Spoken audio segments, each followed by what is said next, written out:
back with a MFing vengeance. I thought you were going to drop a MFer, dude.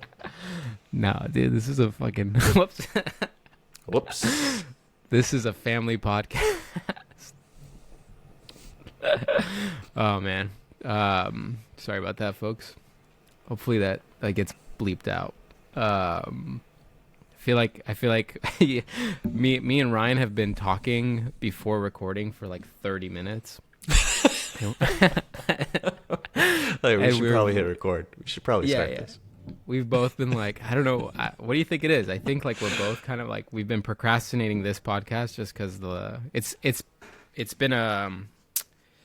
been 2 weeks since the last one, and we usually do it every week. So I think because that we missed last week and we rescheduled this one like a couple times, we're both kind of like, it's hard to start, which brings me to our freaking topic, dude. What a transition. Oh, what a good segue.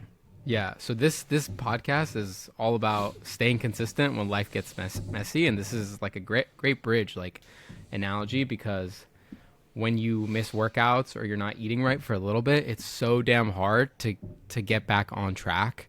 Same with a podcast. Like when you miss a podcast and you keep rescheduling, it's hard to get back to do the damn podcast. And yeah, I want you to know that it happens to the best of us, you know? So, but we're here, we're doing it. And that's what it's all about. It's like one of the biggest things that we'll even preach today is when you feel unmotivated and undisciplined, and there's been a while since you've, done that habit or done that workout, the best thing you can do is just start. And it's so freaking painful, but just start, do it for 10 minutes. And then the next thing you know, you would have finished a 60-minute, 30-minute workout. So yeah, we're here to talk all about that.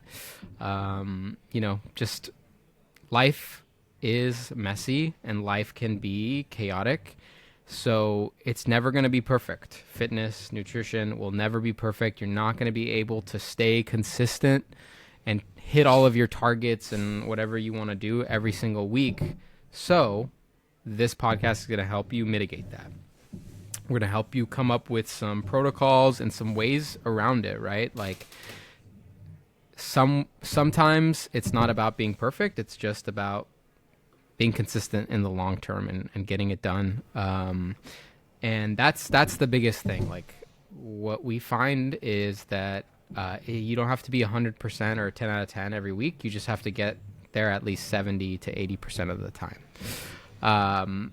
So yeah, I mean, we just shared like a example from our business, but what about in your life, Ryan? Like, when have you felt like the pressure of, unexpected things popping up in your week or in your life that had a direct effect on your fitness or your nutrition?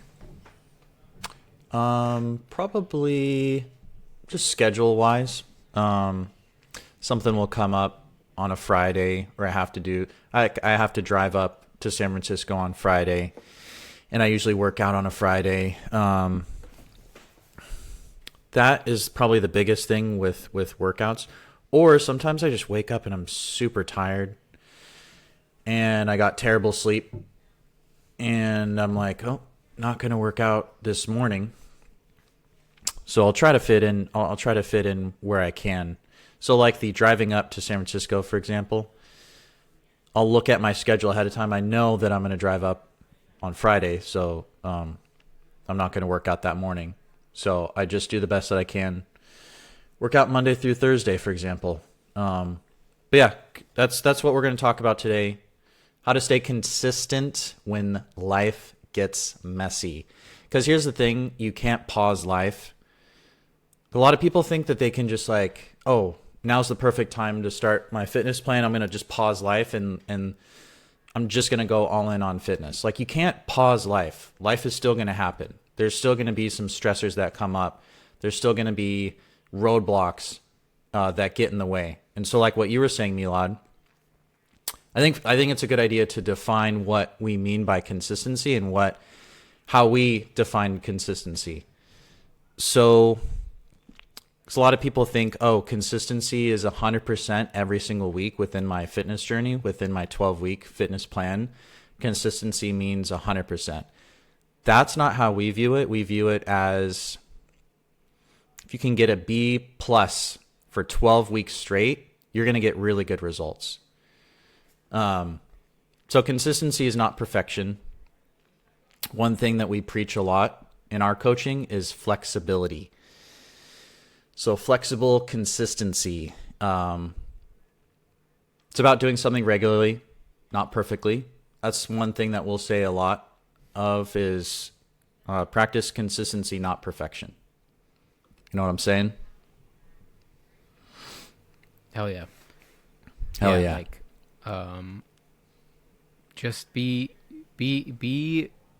relatively at your goals and you know, your scheduled workouts and things like that. Because in the long run, when you add them all together, it equals results. And it's so rare for someone to be fully perfect all the time, especially if you have kids, you have a job, you have commitments, or you're just living life. Because sometimes, like, sometimes it's not even about life being messy, but it's just that an opportunity pops up and you want to take advantage of it. Like, one of your friends is like, hey, I have, you know, last minute tickets to see this band and I need someone to go with. And you're like, okay, well, if I go see this band, then I'm going to be out until like midnight or 1 a.m. And then I'm definitely not going to be able to wake up tomorrow morning for my workout. But that's okay, because sometimes you just got to live your life and have a good time. And yeah, I think one thing that really sets our coaching apart, and, you know, I'm tooting our own horn here, but a lot of coaches don't do this. And just, it's actually not something that you hear in the influencer fitness health space, because usually it's just like, you know, educational tips or, you know, saying something controversial or being very polarizing. But one thing that we do that I love that we do is in our consultations or where we're setting up the plan is we always talk about like, hey, what are some of the obstacles that you have experienced in the past when it comes to your fitness or your nutrition, and forecast out 12 weeks. What do you think would be some obstacles that would prevent you from working out 4 times a week, or, you know, eating nutrient-dense meals 6 times a week? And just the act of like writing that down and brainstorming previous obstacles and potential obstacles will help you be more consistent because you see it coming. For example, like, a lot of times it's usually like vacation, I feel like, is a big one, right? You'll get started with a client, be like, oh yeah, like I'm excited to get started, but like I'm a little nervous because in 3 weeks, you know, it's my wife's birthday and we're gonna go to Hawaii or something, right? And that can be nerve-wracking because maybe in the past when you go on vacation, everything falls out the window, right? But in that moment, you're like, okay, you're going to go to Hawaii. No worries. No gym access. Here, just buy a couple loop bands and we do a little loop band bodyweight workout on vacation. Do that 3 to 4 times. 20 to 30 minute workouts will help you plan it. And that is going to do so much help, and it's going to add so much more momentum to your fitness and your journey. And that's what it's all about. It's all about maintaining that momentum when it comes to consistency. So that's some tangible stuff. But the first thing you kind of want to think about after you reframe your mindset, where you're like, okay, I know I'm not trying to be perfect. I'm just trying to be regular. I'm just trying to be consistent. The next thing you have to do is you have to figure out what your deepest why is. And I know we sound like a broken record if you've listened to any of our other podcasts, because we talk about this reconnecting with your deeper why or writing down your deeper why in almost every single podcast, because that's why it's so freaking important. Specifically speaking, like, motivation is fleeting. It's like a temporary thing, and it's rarely ever consistent. Whereas identity and purpose is permanent, or it's a little bit stickier. So before you start anything, you have to set your why. You're gonna be like, okay, why are you trying to improve your fitness or your health or your mobility? And that's the first question you ask. Why does it matter to you? And then the first answer to that is like, okay, I want to be able to play with my kids without back pain. And then you ask another why. It's like, okay, why do you want to be able to play with your children without back pain? And then the next answer is a little bit deeper. It's going to be like, well, because I want to spend time with my children because it brings me happiness and it provides them good development and good family time, all that stuff. And then the next question is another why. It's like, okay, so why do you think it brings you happiness, and why would you want your kids to be successful or happy? And obviously those are obvious answers, but we started with back pain and just being able to play with your kid, and then we went all the way down to identity and purpose. It's like, A, your identity is you're going to be a great parent. B, you want to live a fulfilling life. And C, you want to give your kids a fulfilling life. And those things, that's hard to like just shake off or give an excuse, right? Like on days you don't want to exercise, or on days you're feeling like, oh man, I only have 20 minutes to work out and I usually work out for 60 minutes. I'm just going to bail. You're like, no, I'll just do the 20 minutes because at the end of the day, it's moving me towards my main deep why, my identity of being a good parent, giving my children the life they need, and living and taking as much as I can from this life. And this is backed up by research. So 2021 study from the Frontiers in Psychology, they found that people who tie fitness habits to their core identities, beliefs, and values, and not just short-term goals like lose 10 pounds in 30 days, those people are going to be way more likely to stay consistent over time. It's proven by Les Sciences. So when you're listening to this, and maybe this is a new concept to you, like, oh man, I've never actually like sat down and figured out my deep why behind exercising or eating healthy, ask yourself this question. Maybe you can write it down. So what do I actually value, and how does movement or healthy eating support that? So if I were to answer that prompt, I mean, I value a lot of things, but I guess what's the first thing that comes to mind is I value my mental health, like having good mental health. And how does movement and healthy eating support that? Well, it's one of the main drivers of my mental health. If I'm moving that day, I know that it's going to be a win. If I'm moving and I'm eating healthy, that's a double win, because physically I just feel great. I feel light, I feel energized, and I'm ready to go. So that's the big thing. Like, I just will refer back to that value-based prompt. So you guys should try it out. What's another kind of concept here, Ryan, that you talk to our clients about when it comes to consistency? Yeah.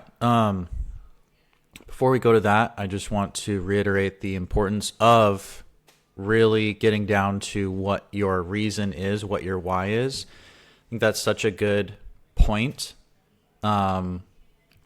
Because when life does get, challenging, knowing your why is going to help you like bring you back to, here's actually why I started, is because I really value my kids and how I can show up for them. And you know what? I should find a way to fit in this health and fitness routine. So very important. Another thing that we talk about with our clients is when life gets messy is focus on what you can control. Because a lot of times people just use what they can't control as an excuse, and then that's end of story. They'll be like, why didn't you, follow your routine? Oh, well, whatever whatever the excuse is, work has been crazy. End of story. Just didn't do it. So, well, you can't control when work gets crazy. So why are we talking about that? So just try to be realistic. This is a very good practice to do. You sit down, whether you want to type it out on a blank piece of paper or write it out on a blank piece of paper, just write out, whatever your situation is. Is it work is crazy?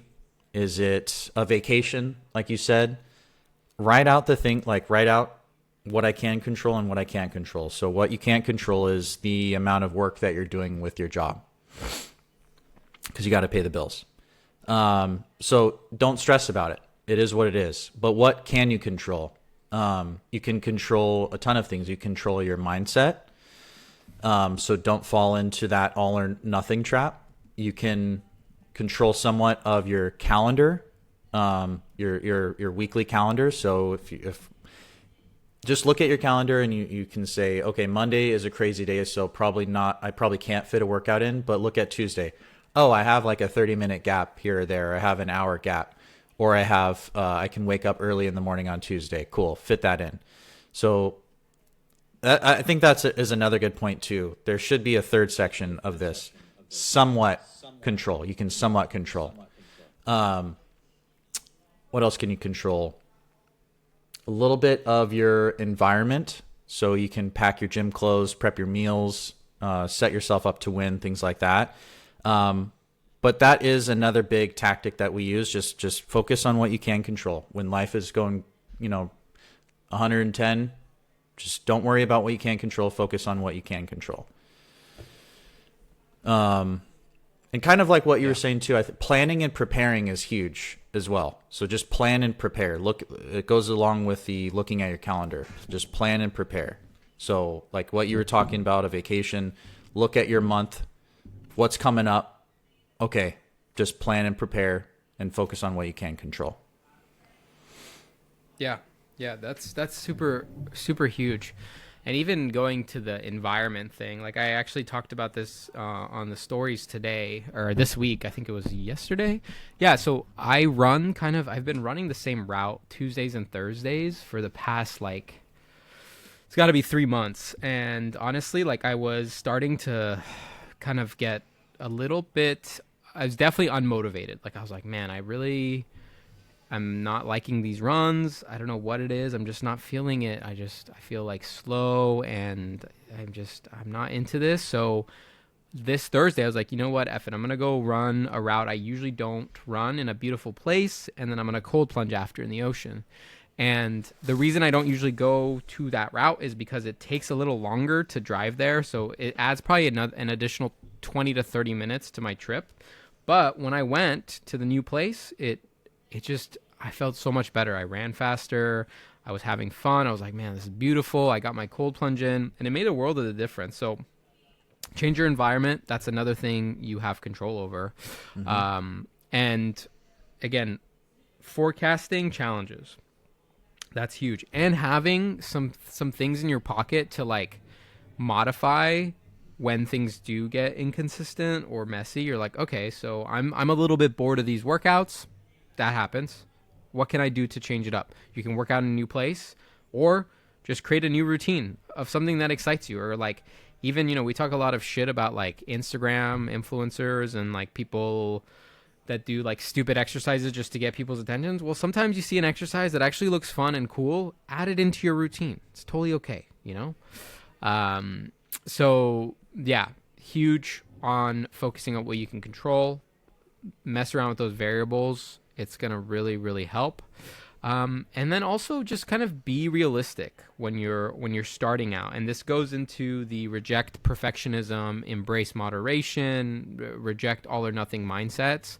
Oftentimes when we have the initial wave of motivation where we're like, oh yeah, I'm going to start exercising consistently and I'm going to start eating healthy, we're all or nothing. We're like, okay, every single meal is going to be a beautiful lush salad with grilled chicken breast, and I'm gonna make my own dressings, and I'm gonna prep, and then I'm gonna go to the gym for 90 minutes. Honestly, who are you fooling, bro? You're not gonna do any of that shit.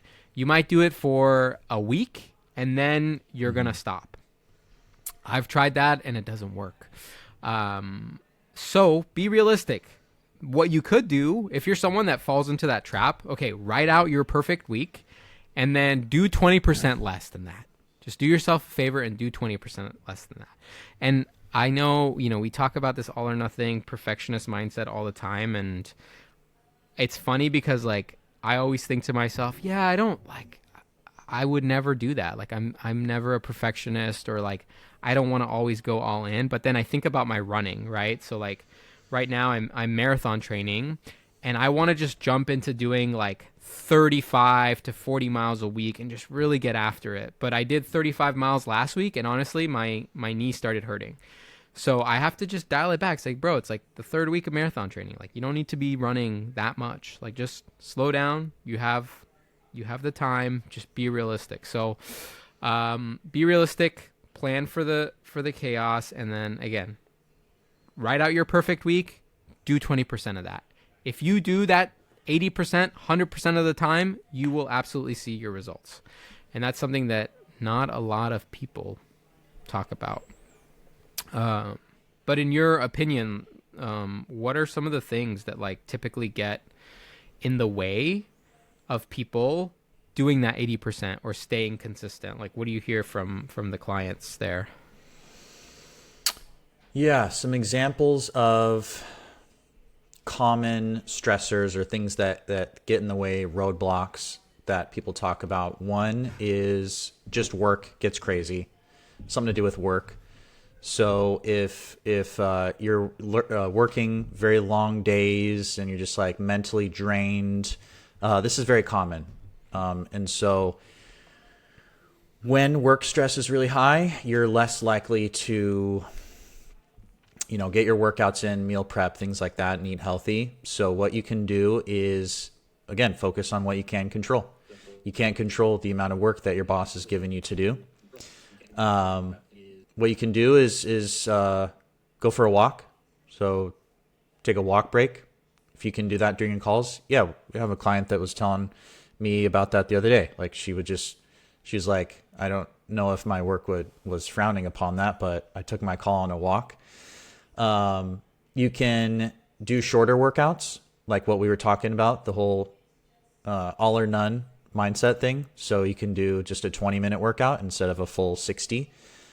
Because a lot of the times people will be like, Wait, her work was telling her not to go on walks? No, she was just like, fair warrant. Like, I don't know if my work was like frowning upon, like if they knew I was walking while on this call, I don't know if they would be super happy about that. Oh. Yeah. Oh, I mean, see. Dude, yeah. Fuck them. I used to have a client, an in-person client, and she would be at the gym. Like we were training one-on-one and she would be on a call and she would put it on mute. And like during like we were on leg extensions and she would just unmute it and be like, yeah, what I think we should really focus on is yada, yada. And she would just yap away and then put it back on mute. That's a little extreme. That's hysterical. Yeah. What else? So we have focus on what you can control, go for a walk, shorten your workouts, meal prepping, looking at your calendar. Meal prepping makes everything so much easier. So meal prepping is a huge thing. So what are some other examples of roadblocks? We have something to do with your family, whether you have like parents in town or they're staying with you or your kid's schedule or something like that. So that we can summarize as just having not a lot of time for yourself. So again, focus on what you can control. Think about doing an early morning workout or a late workout, or communicating to your family member and just be like, hey, right now I'm focusing on my health and fitness. Like, would you be down to go for a hike? If normally you guys go and do like a pub crawl or something and you're just not feeling that, just communicate that. I think communication is huge for those situations. Just be like, hey, right. You could even say, I'm doing a fitness challenge. I think that is always a good thing to communicate for whatever reason. Make fitness a family thing. So include others in your workout and your hikes, things like that. What else? We talked about vacations. So that's another common thing. So, you're out of your routine. You have less control over the situation. So, but again, it's very rare where you have absolutely no control over a situation. You can always find something that you can control. So if you're going to go out to a restaurant on vacation or something and you're trying to focus on your health, just look for the healthiest thing on that menu. And again, maybe it's not going to be 100%. Maybe it's not going to be chicken breast, rice, and broccoli, but they probably have salmon or they have chicken and you can have a side of fries. That's a lot better than having a full, cheeseburger and whatnot. So there's always something that you can control. What else? Do you have any other examples of common problems that you see, that you run into or clients run into? So we have work stress, family chaos, travel, vacations. Maybe low motivation. Yeah, getting injured. Getting injured, yeah. Looking Let's do low motivation, because I think that is a common one that I'll hear. It's like low motivation, and it actually ties into our why. We defined our why early on, and so yeah, that's a very good thing to do, is just read back your why and go back to, Yeah. the reason why I'm doing this in the first place is because XYZ, yada yada yada. Yeah. So That one's big. The reflecting back on the why. Any time any of these things come up, like going back and hopefully you've written down your why and your new sense of identity, and then that'll be a little bit easier to do that PM workout, that late PM workout or that early AM workout. Like I've definitely been in that position where mostly with work, right? Like work gets super busy and I'm the kind of person, like, I have to do my workout in the morning. And if I don't get my workout in the morning in, then Same. I just have the lowest motivation. I'm so tired at, like, anytime after noon, honestly. Like, it's so hard for me to get it going. And that's those moments where I have to be like, okay, well, you are a coach. You're someone that guides others in this. So, like, what would you tell your clients? You're like, okay, refer back to your list of whys. And I'm doing it for my mental health. I'm doing it for my physical health. I'm doing it so I'm around my family. And also my identity is just someone that does work out at 8:30 p.m. because he's not going to miss this one workout. Like that's just something that I do. And I don't know, sometimes you can even reinforce it. Like I've even used like my social media for accountability, where I'll post like, hey, I don't want to do this workout, but I am posting this for accountability. So like if I don't post another story after this with me and my workout done, then you can shit on me or whatever. And obviously like that's not Report something me that to everyone Instagram. should do, but yeah, you can figure out ways of like setting up and establishing accountability in your life like that.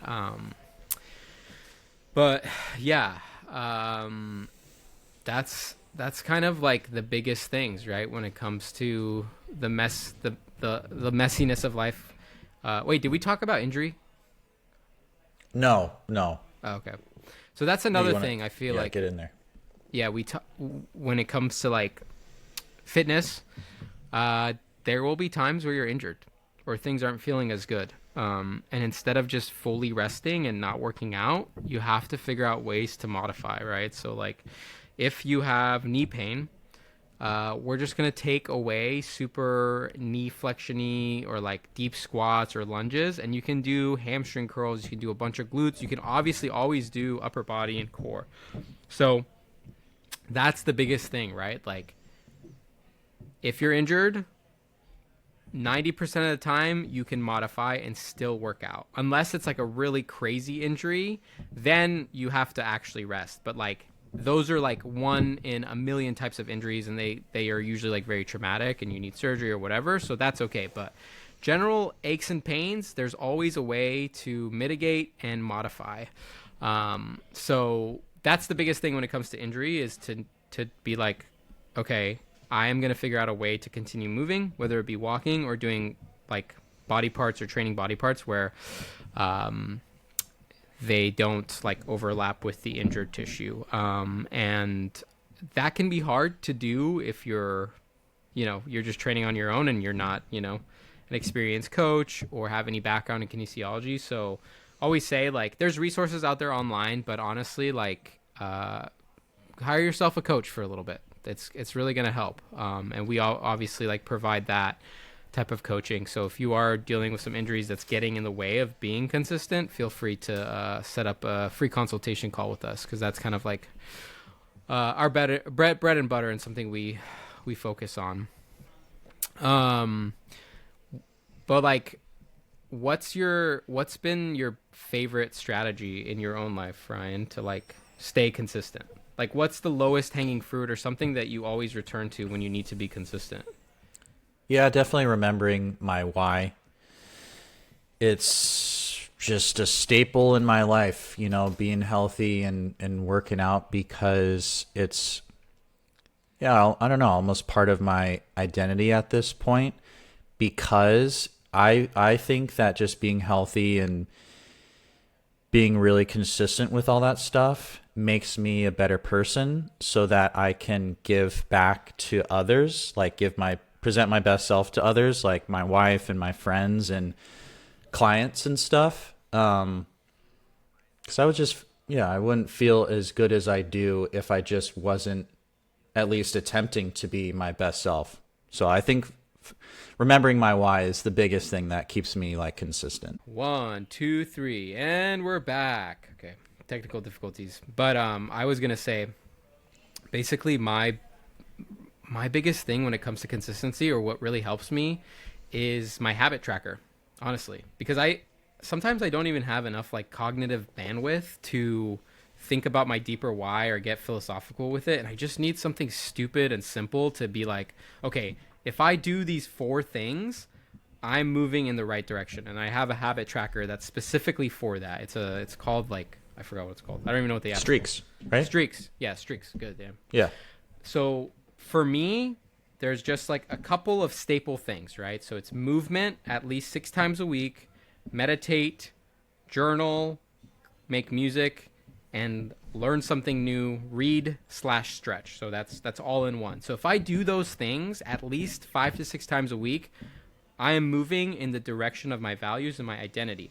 I'm not directly going into my deeper why, but I know that if I just hit the mark on that, I'm moving in the right direction. And sometimes that's what you need. Maybe download a habits tracker and just use that when you're feeling like it's hard to be consistent, because that definitely helps. But yeah, short and sweet one today, helping you all with the consistency stuff. Biggest takeaways, again, you want to be consistent. First things first, just remember that you have to reject perfectionism. So plan out what a perfect week looks like and do 80% of that. So start there. Next up, plan and prepare and have adjustments or mitigations ready to go for obstacles that you know are just going to pop up. So write all those down. Get going on your deeper whys and figure out what you have control over. And again, that goes into the obstacles and challenges. So modify there. And then just focus on that. And remember that motivation is fleeting, but, having that discipline to stay consistent and be understanding that it's not about being perfect is what's going to get you there. So again, 80, 70%. That's what we want. We want a C or a B plus. But you just, like they say, C's get degrees. It'll get you to your overall goal. Like you'll still get where you want to get. So, that's all for us today. In terms of some quick housekeeping, again, if you guys want some awesome programs, mobility, strength, prehab, check out the longevity app. That's 30 days off for free. Link somewhere down below. We do one-on-one coaching, so if you want help with staying consistent, developing your deeper why, and if you're injured and you need help like getting out of pain and learning how to train around it, we're here to help. And yeah, that's pretty much it. Well, I guess maybe we could do a quick like what you've been up to miscellaneous section. Anything on your end? Books, experiences, things you're looking forward to? Oh, I saw Sinners. I saw the movie Sinners. Oh, is it good? Yeah, dude, it was good. Yeah, it was a fun movie. Nice. I recommend it. It's a good movie. Yeah, Michael saw that B. last Jordan. Friday. Yeah. And he plays a twin. Like he plays both roles. Damn, did you know that? impressive. No, I didn't know. I don't know. Yeah. I don't know anything about that movie. Yeah, it's I good. just know it's like set in. Yeah, good fun movie. Yeah, it was a good fun movie. Yeah, and I'm going golfing with James tomorrow. At the same golf course that we went to, that really hard one. Which one? In Santa Clarita? Yeah, that one. That one wasn't that hard. Dude, You thought it was hard? I lost all of my balls. Yeah. It was fun. That was a good course. Not much else going on here. What about you? Nice. One of our online coaching clients is running his first marathon next week in Humboldt. It's called the Avenue of the Giants. So it's like through a redwood forest. And I actually signed up for it. But what I'm going to do is I'm just going to help pace him for the last 20 miles. So I'm excited to do that. That's going to be cool. And then, So you're gonna run. How long are you? You're gonna run 20 miles? 20 miles. Yeah, 20 miles. Oh, okay. Oh, wow. Yeah. Nice. It'll be fun. And then I've been diving in pretty deep into running. So like going back and redoing my running gait analysis biomechanics course and like reading a bunch of running books. I'm trying to like fix my own gait and then also just really be prepared for the marathon in July. So it's been cool to learn about it and then actually experience it. So yeah, just crushing it. It's fun. Hell yeah, dude. Well, good stuff. Right. Yeah. Well, thanks guys for joining us. Short and sweet today. We'll see y'all on the next one.